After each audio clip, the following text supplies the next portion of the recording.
that if everything was indeed as hunky-dory as he paints it, why was General Munir having a very warm luncheon with President Donald Trump? And in fact, Donald Trump's love for Pakistan and his appreciation of General Munir is on the record. Why did Pakistan get an IMF loan? There are so many questions to be answered. Why did Donald Trump announce a ceasefire instead of India? Is that not third party intervention? These are questions that Mr. Modi will have to answer on the floor of the House. I don't think Mr. Modi is truly a Democrat. He is, as we have all known for a long time now, those who have followed Mr. Modi since the early days when he was the chief minister, he really believes in unilateral authority. He is a true, I would call it as a blue-blooded autocrat. It is in his genetic composition. We must actually appreciate Mr. Modi for holding elections. We should be grateful, Thank you, Mr. Modi, for holding elections. I mean, he thinks he's doing us a great favor. You see, why does he not hold a press conference? Because he thinks. So here is the question. Mr. Modi has made his statement. It's for the opposition now to be absolutely focused in bringing up the questions that the ordinary people of India want to ask of this Sarkar. Because this Sarkar is so arrogant that they don't believe that the people of India deserve to be talked to.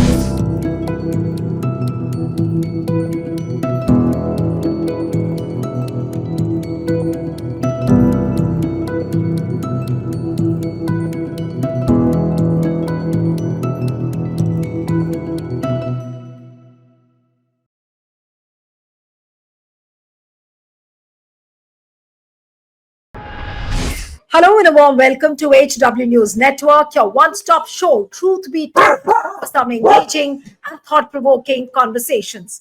Parliament session began today, rather the monsoon session commenced today with a face-off between the centre and the opposition on Operation Sindhur.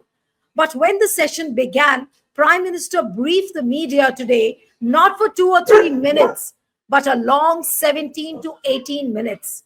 And what he did today was unprecedented. It hasn't been done ever before by any prime minister. And when I say this with all the conviction because Prime Minister in his speech said that Operation Sindoor had achieved 100% success. He called it a Vijay Utsav, or a festival of celebration. And he also said that the nation had witnessed the power of unity. He even told that India succeeded in running a campaign to expose Pakistan. Now, all these, in fact, were statements which Prime Minister Modi should have shared with the House first. He very well knew that opposition was seeking answers on Operation Sindoor and on many aspects related to Operation Sindoor. But even then, what did he choose to do? He chose to speak to the media first, broke all the conventions, broke all the protocols of Parliament, and I confirm this from former Secretary General of Lok Sabha, PDT Achari. I had a conversation with him on the phone, and he categorically said that this is an outright contempt of Parliament. He should have shared all these details with the House first, with the members of the House first, and not with the media. But why did Prime Minister Modi choose to do so? Is he trying to give this discussion a miss? Has he already truncated the scope of the opposition to say anything on this particular discussion? Which brings me to the final question. Is there going to be an honest discussion on Operation Sindoor, which will fix the accountability of the government, which will answer all the sticky issues which were related to Operation Sindoor? Joining me this evening is political commentator, author, and former spokesperson of the Congress, Sanjay Jha, joins us this evening. Sanjay, thank you so much for joining. And it's such an important day, first day of the monsoon session. It has ended up in repeated adjournments. But what Prime Minister Modi chose to do today, he spoke to the media almost like making a speech in the House. He stood there for 17 to 18 minutes and he speaks on Operation Sindoor, that it's 100% success and it was a power of unity and all of that. So does it mean that he has already chosen not to have an honest discussion on Operation Sindhur? Good evening, Nilu. First and foremost, we must remember that the Prime Minister is a thoroughbred politician. Uh, and like any other politician, he is going to be indulging in rhetoric of the highest order. Now, he has claimed in this very unprecedented 18-minute monologue. You see, Mr. Modi is a master of monologues. He will never do a press conference, ever. He's not done one in 11 years, but he's a master of this monkey bath, single sided, delivery. Now, here are some questions for Mr. Modi, if that is really what his belief is, because these are questions that I'm sure the opposition wants to ask him in parliament as well as the public of India, that if everything was indeed as hunky dory as he paints it, why was General Munir having a very warm luncheon with President Donald Trump? And in fact, Donald Trump's love for Pakistan and his appreciation of General Munir is on the record. Number two, why is Pakistan today designated as the vice chair of the United Nations Security Council's Anti Terrorism Committee? Why is Pakistan become the chairman of the Taliban Sanctions Committee? Why did the US State Department actually make a formal statement saying that Pakistan is a phenomenal partner in counter terrorism operation? Why did Pakistan get an IMF loan? There are so many questions to be answered. Why did Donald Trump announce the ceasefire instead of India? Is that not third party intervention? These are questions that Mr. Modi will have to answer on the floor of the House. And not to forget that Donald Trump, just a couple of days ago, said something which I think was an ultimate shocker. He is the one who said that India and Pakistan in their exchange lost 5 jets. The conversation on lost jets, Nilu, have been on the loss of Indian jets so far. So we are on fairly fair ground to assume that Donald Trump was insinuating that India lost 5 jets. Now, here is the question: how does Donald Trump know confidential or very secretive military details, confidential, obviously, which even the Indian public or the parliament doesn't know, but Donald Trump seems to know it, like the ceasefire announcement itself? So I think there is a lot of very, very sensitive and critical questions that the Prime Minister will have to answer on the floor of the House. Now, to preempt all this, in a typical political hyperbole that is his forte, Mr. Modi has indulged in his monologue. I don't think the people of India really take that too seriously anymore, Nilu, to be very frank. Mr. Modi is running, as we talk, a government of the 1%, by the 1%, for the 1%. And if you needed any further proof, why don't we start today's conversation by something more important than Mr. Modi's typical, dialogue bazi, which is what the Supreme Court said on the Enforcement Directorate. Why have you become an instrument for political battles? That is the current question for everyone watching your program on the health of Indian democracy today. No, that's an important question which was raised by the Supreme Court. But coming back to the brazen violation or the brazen contempt for Parliament which Prime Minister Modi has, why do you think that Prime Minister Modi chose to make a 17 to 18 minutes long speech, which should have just been a little briefing session for the media just before he enters the House? Conventionally, we've all covered Parliament. What we've conventionally seen is the Prime Minister comes before the cameras, makes a 2 3 minutes of speech, and then he goes inside the House. But today he chose, like, there was a proper podium with the two ministers flanked. He was flanked by the two ministers, and then he made a long 17 to 18 minute speech, and then telling the people, telling the media that Operation Sindhur was 100% success. Now, didn't any minister or didn't any advisor to the Prime Minister ever chose to tell him that you should not say this outside the House? You should say this inside the House now that the opposition is demanding answers. But even then, he made that violation. Well, if you look at Mr. Modi's track record, he's never been in parliament when the opposition speaks. He only comes, on the day or a couple of hours before he's supposed to deliver his own speech, which is obviously prepared and rehearsed by him for hours on end. So for him, everything is about just a single sided viewpoint.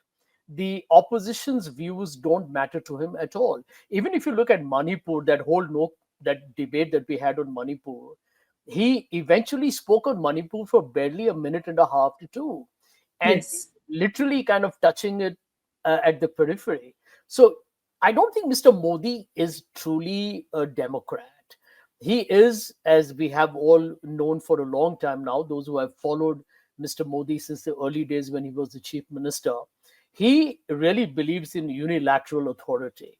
He is a true, I would call it as a blue-blooded autocrat.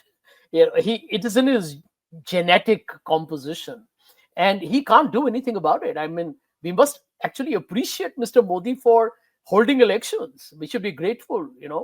Thank you, Mr. Modi, for holding elections. I mean, he thinks he's doing us a great favor. You see, why does he not hold a press conference? Because he thinks you don't have to ask many questions. We all dismiss it casually. But can you imagine in any democracy, Nilu, a prime minister not holding a single press conference for 11 years? Even the highly discredited Donald Trump talks to the media 5 times a day. I mean, he carries it to another extreme where he has, literally a foreign or the heads of state doing it on live television, which is another preposterous absurdity. But the truth is that all leaders talk to the media all the time, prepared or unprepared. Mr. Modi will never do that. So I think this is a manifestation of a very insecure man. Mr. Modi is a very insecure leader. It's pretty obvious. Even from the government, very few people come and speak. It's only Mr. Modi who hogs center stage. So I do think that probably, I don't know whether he's going to be in parliament. It's all up for speculation. I believe he's traveling abroad in a couple of days. That's what I read in the newspapers. I have no idea whether he is going to be attending parliament, whether he will participate on the Pahalgam massacre. A question that Mr. Modi needs to answer to the people of India is, dear Prime Minister, you and Mr. Shah are on record saying that terrorism has come to an end in Jammu and Kashmir. You are on record to say that after Article 370, militancy and terrorism has been obliterated. They were not being, kind of ambiguous about it. It was pretty explicit. So they need to explain who is responsible for the Pahalgam massacre. And if Lieutenant General Manoj Sinha, who owned up about it, saying, I take full responsibility, then the question that needs to be asked is, who does Mr. Sinha report to? Because that highest authority is ultimately responsible for the Pahalgam massacre. By the way, maybe we should ask Mr. Modi this question through your program. Mr. Modi, where are the terrorists?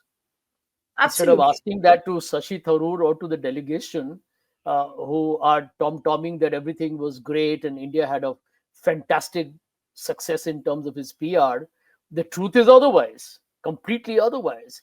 It's Mr. Modi, the buck stops at the top. And I believe if Mr. Modi is finding that the kitchen has become very hot, he's probably going to fly abroad. Absolutely. No, but there are certain facts of which we have been talking. That where are the terrorists? That's question number one. There has been an intelligence failure. His own LG has admitted to that.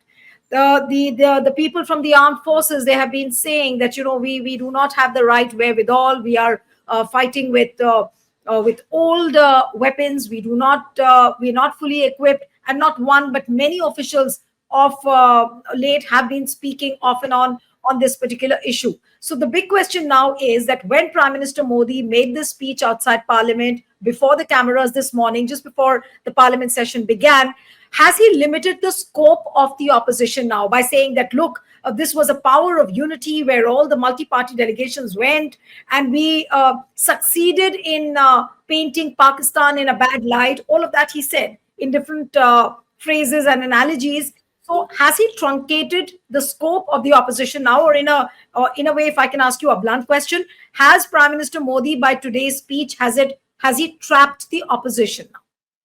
I don't think so at all. The prime minister has a right to speak like any individual. You and I are having a conversation. Mr. Modi can't butt in here, can he? Right? Similarly, when Mr. Modi speaks, nobody can stop him. He's the prime minister of India. That's a big position. So here is the question. Mr. Modi has made his statement. Is for the opposition now to be absolutely focused in bringing up the questions that the ordinary people of India want to ask of this Sarkar. Because this Sarkar is so arrogant that they don't believe that the people of India deserve to be talked to.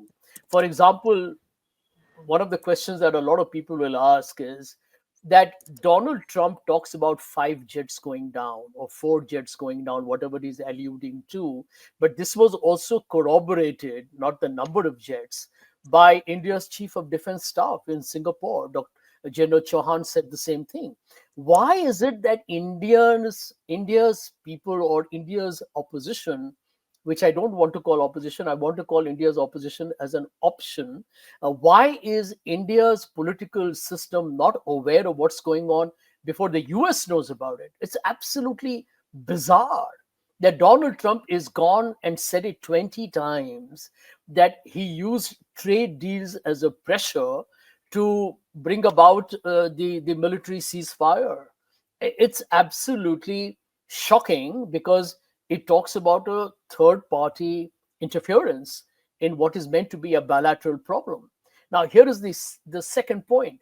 Please do not forget, Nilu, you have brought it up in your programs earlier, that there is also a military attache, I think, from the Indian Navy, I think, Yes. in Indonesia, who said that the political leadership's decisions actually thwarted the initial advantage that India could have had and Yes. probably led to the loss of aircrafts. Now, that's a very serious accusation. Now, typically under pressure, he had to backtrack. That these are fundamental issues that need to be addressed. I think the one thing that needs to be talked about very clearly is that the heroism or the success of India's defense forces is unparalleled. When they were given a free hand, which I think General Chauhan hinted that after a couple of days they got their act together, they did get their success. But here is the question that Mr. Modi needs to answer. What was that political leadership decision that was being talked about? Why did we lose jets and how many did we lose? I think, Nilu, India under Mr. Modi has seen over the last 11 years a dumbing down of what ought to be normal political conversation and a very regular parliamentary debatable issues. When you Absolutely. have a conflict, if you lose a jet or whatever, I mean, there have been certain collateral damages, even loss of human lives. Omar Abdullah, the chief minister of Jammu and Kashmir, said it so often that we are not even talking about the casualties that actually happened in Poonch or Rajouri or at the borders. Nobody talked about them at all, which is absolutely a shame because there are human lives of our country that were lost. Now, we are not having a mature, civilized conversation at all. Because if you question Mr. Modi, if you question the BJP, if you question this ridiculously underperforming, incompetent, ineffective government, they will say, hey, you're an anti national, you're a fifth columnist. And they Yeah. forget that they have no right to issue certificates on patriotism or nationalism to any citizen of this country.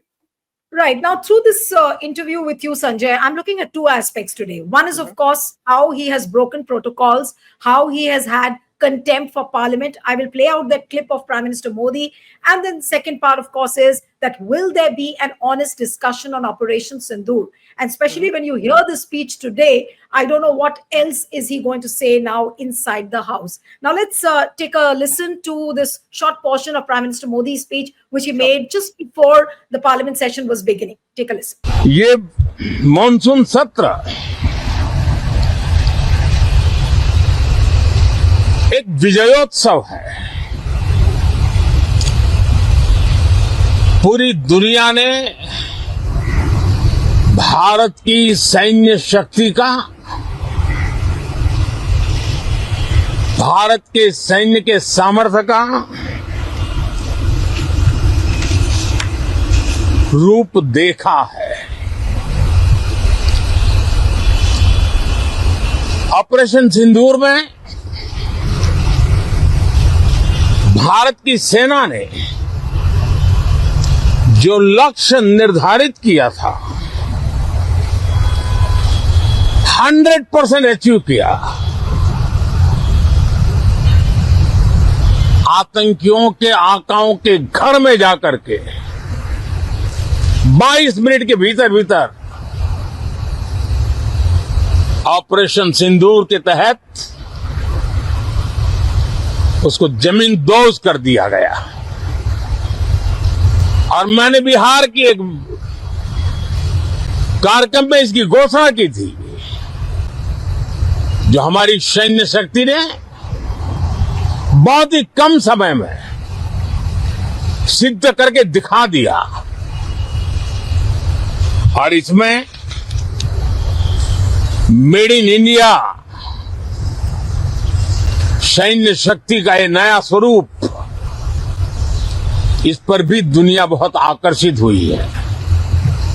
इन दिनों विश्व के जिन जिन लोगों से मिलना होता है तो भारत के इस मेड इन इंडिया जो औजार तैयार हो रहे हैं, उसके प्रति दुनिया का आकर्षण बढ़ रहा है। मुझे विश्वास है कि जब सदन इस विजयोत्सव को एक स्वर में विजय के भाव से Okay, so everything is hunky-dory about Operation Sindoor. No mention about where the terrorists are. No mention about the intelligence failure. No mention about how much damage India suffered. But everything is very, very rosy. 100% success of Operation Sindoor. Sanjay, coming to you now. What else is Prime Minister Modi going to share with Parliament? Except that probably this kind of a statement will be more enhanced, will be more dramatized, with several other examples and nitpicking into opposition, several other things, or you'll find it any different. But the questions, the basic questions remain the same. Yes, Sanjay. I don't think anybody knows other than Mr. Modi what will happen in Parliament, but this is a message to all the BJP MPs in the Lok Sabha and the Raj Sabha, and all the Godi media TV anchors, and to all their spokespersons, that this is the theme they are supposed to repeat, ad hominem, continuously all the way through. This is the basic elementary message. Don't veer from this. That's the message that is being sent. The question that Mr. Modi should have answered, and I would have started with first a regret, remorse, apology, and shame for the intelligence and security failure at Pahalgam. Because we, the people of our country, were misled into believing that Jammu and Kashmir was absolutely back to normal. And which is why people on that trust and faith went to Jammu and Kashmir. You saw recently how the Chief Minister Omar Abdullah was manhandled by the police and the security. I mean, what kind of a message has been sent by this government to the people of Jammu and Kashmir? And coming back to foreign policy, Neelu, I mean, no country other than Israel and the Taliban in Afghanistan supported India categorically by condemning Pakistan in black and white terms. By the way, Mr. Modi needs to answer as to why did the SCO, Quad, and even BRICS not directly name Pakistan for the terrorist strike. I mean, these are diplomatic, epic disasters, in my opinion. And the Prime Minister needs to speak on it. Because, ironically, at a time when we would have expected that after his multiple foreign trips, all the hugs and the warm embraces would result in a very institutionalized support for India during a very sensitive time. In fact, it's Pakistan which seems to have won the information warfare. I mean, you and I are fully aware, Neelu, as I'm sure all your viewers are, that President Trump has been absolutely unequivocally adulatory about Pakistan, and as has been everybody else in the US government. So there is a message here for India that Russia went neutral, and this military conflict also showed you that Pakistan is no longer going to fight with you cross border alone. It's got China openly playing not just a supporter of military hardware in terms of the aircraft, which everybody knows was apparently uniquely successful, including the use of the missiles, the JL aircraft, the JL-10 aircraft, or the PL-115 or 115 missiles, or for that matter, the complete surveillance technology, or providing them with all the kind of satellite information that could have been given. So India is already vulnerable on a literally a two-front war against Pakistan. And there is, if you look at India's neighborhood, we stand virtually once again completely isolated. I would have liked it if this government, instead of sending Sashi Tharoor and the team to Americas, should have sent them to the neighborhood, to Nepal, to Bhutan, uh, to Myanmar, Bangladesh, Sri Lanka, Maldives, where we clearly are finding ourselves surrounded by regimes that seem to be more, shall we say, having a friendly disposition because of both economic and military assistance, as well as diplomatic maneuvers or initiatives taken by China. So there are fundamental failures of this government. And I think at this moment of time, Mr. Modi should try, at least. I know it's difficult for him because he's primarily a hardcore politician. He looks at every speech in parliament outside from the view of the next election. So for him, everything is about how will it impact me in the next election cycle.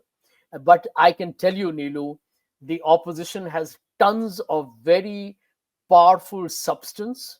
They don't have to indulge in any theatrics. They need to speak on behalf of every citizen of India, because I think the people of this country are deeply concerned that here is a government that doesn't consult with anybody, does what it likes. And this 18-minute speech by the Prime Minister, as you showed on your program, is largely a message that I don't think they are really going to engage in a meaningful debate. You can expect more pandemonium and chaos tomorrow onwards. And guess what? They will all blame the opposition all over again.